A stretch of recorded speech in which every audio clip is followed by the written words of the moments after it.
একজন লিবিয়ান যুবক, নাম তার আমের, সৌদি আরব যাচ্ছিল হজ করার জন্য। যেইমাত্র সে এয়ারপোর্টে পৌঁছালো, তার নাম দিয়ে নিরাপত্তা সংক্রান্ত একটি সমস্যা দেখা দিল। নিরাপত্তা বাহিনীর লোকেরা তাকে বলল, একটু অপেক্ষা করো, আমরা চেষ্টা করছি সমস্যাটা সমাধান করতে।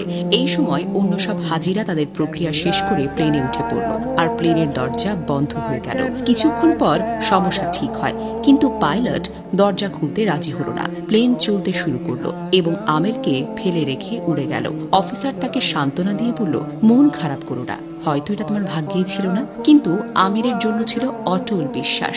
সে উত্তর দিল, আমার নিয়ত হজের, ইনশাল্লাহ আমি যাবই। হঠাৎ খবর এলো প্লেনটিতে যান্ত্রিক সমস্যা হয়েছে, সেটি ফিরে আসছে। প্লেনটা ফিরে এলো, মেরামত করা হলো, কিন্তু তাও পাইলট আমিরের জন্য দরজা খুলতে রাজি হলো না। অফিসার আবার বলল, হয়তো তোমার ভাগ্যে নেই। কিন্তু আমির ছিল দৃঢ় প্রতিজ্ঞ, স্থির ও দৃঢ়চেতা। সে বলল, আমার নিয়ত হজের, ইনশাল্লাহ আমি যাবই যাব। প্লেন আবার উড়ে গেল। কিছুক্ষণ পর আরেকটা খবর এলো, প্লেনে আবারও সমস্যা হয়েছে। এবার নিজেই পাইলট বললেন, আমি আর উড়ব না যতক্ষণ না আমের প্লেনে ওঠে। শেষ পর্যন্ত আমের প্লেনে উঠল। সৌদি এয়ারপোর্ট থেকে সে একটি ভিডিও করল। তার আনন্দ ছিল বর্ণনার বাহিরে। এই ঘটনা আমাদের কি শেখায় জানেন?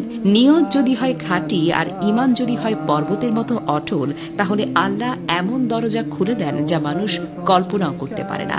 আমিরের মতো একজন সাধারণ যুবক, যার নামের কারণে প্লেনে ওঠা আটকে যায়, যে 3 বার অপমান, ব্যর্থতা আর প্রত্যাখ্যানের পরেও বলে, আমার নিয়ত হজের, ইনশাল্লাহ আমি যাবই যাব, তাহলে এটা কেবল কথা নয়, এটা হলো ঈমানের ঘোষণা। আল্লাহ বারবার প্লেনের গতি থামিয়েছেন, পরিস্থিতি উল্টে দিয়েছেন, শুধু একজন বান্দার অটল নিয়তের কারণে।